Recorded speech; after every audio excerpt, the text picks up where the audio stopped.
When I was a kid, before the polio, I dreamt of flying all the time, moving free and fast and unfettered. I flapped my arms until I began to rise, lift pushing me up as high as I wanted to go, too high even. And then, like all third graders in Evanston, Illinois, I went to the ice skating rink. It was a bracing January day, cold enough that the hairs inside my nose froze a little every time I breathed in. So cold, only a few snowflakes drifted in the dry air. There was the smell of wood smoke from fireplaces and hot chocolate. My mother brought the thermos so I could drink between attempts to skate without falling down. Not everyone's mother came, but mine did. It was my first time skating. Balancing on ice is a trick even for completely able-bodied people. It's not innate. Think of how babies lean one way and another at first, and teeter on the brink of falling whenever they try something new. Recovering from polio is like being a baby again. I had to relearn how to stand upright without falling, how to walk, how to run, to the extent I can run at all. Polio wipes out the cells in your spinal cord that talk to your brain. And when the cells go, the nerves they talk to go, and the muscles the nerves talk to go. A communication breakdown.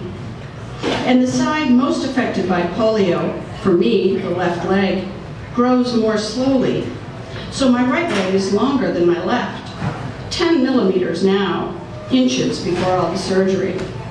One polio expert compared the body of someone with polio to a tree, where the spinal cord cells are the trunk, the nerves are the branches, and the muscles are the leaves.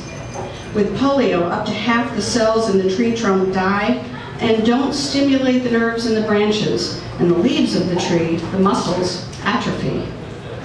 To help the surviving cells, the tree sprouts new branches and leaves, a second chance.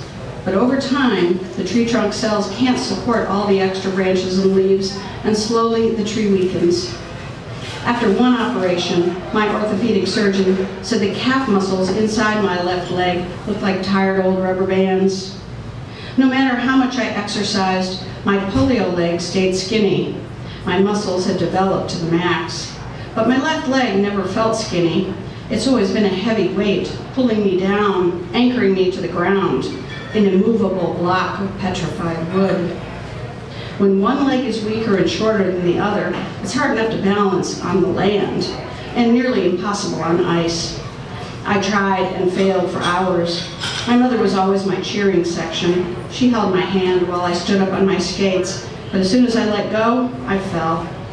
Over and over I fell, until one time I didn't. I stayed standing, upright, until I tried to move, and then I fell again. But it was a success, and I tried to build on it. Again and again, I stood, let go of my mother's hand, and tried to move forward, and fell. I fell hard and I fell soft, but a block of wood doesn't feel pain. I just got cold, so I took breaks from the ice and warmed up with hot chocolate and tried again. Between the trying and the falling, afternoon turned to evening, and I made a little more progress. I got to where I could maintain my balance long enough to move forward, just a little, before I fell again. By the time it was so dark the rink lights came on, I skated forward without falling. For a matter of seconds, that dreamlike feeling of flying, I was unleashed from the terrible weight of my skinny left leg. I conquered gravity. The year I went skating was the beginning of the Strangelove 60s, the time of the biggest, scariest threat of all, nuclear war. Every Tuesday at 10 a.m., Evanston's air raid siren went off. The siren's scream went into my bones, my muscles, my nerves, my cells.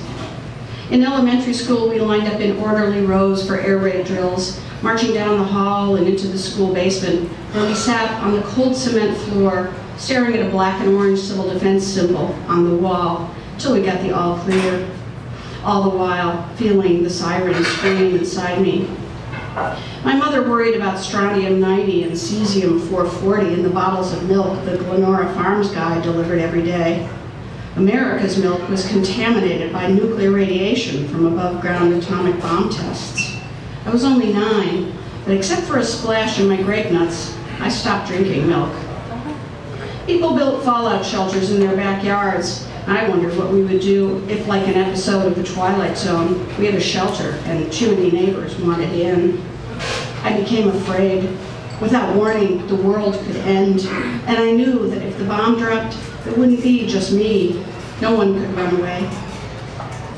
The day after I learned to skate, I woke up to discover that I couldn't walk at all. The inner side of my left foot, my polio foot, was swollen double its size. The new mass of tissue and blood on the side of my foot was splotched, bright red. A birthmark shaped like Walloon Lake, the lake my family vacationed at in Michigan. It was days before I could walk again, and weeks before the swelling was completely gone. I still have the lake-shaped red splotch. Broken blood vessels, my doctor said. He said I could never skate again, not ice skating, not roller skating. He said I couldn't jump rope or play hopscotch. He said if I wore out the muscles in my left leg again, I wouldn't get a third chance. That was when I began to be afraid. It wasn't just the world that could betray me. My own body could betray me without warning. A conspiracy of my own cells, my own nerves, my own muscles, my own bones. The new bomb is our collective ability to alter big natural systems like weather, ocean circulation, and ecological webs. We only have a few years to change how we do business. If we don't, the climate bomb will go off. The ice is already melting. The seas are already rising. The wind is blowing harder, and snow is coming down as rain or not at all. The planet's bones and muscles and nerves and cells are changing. The air raid siren still goes off in Evanston, but now they sound it for tornadoes. Wow.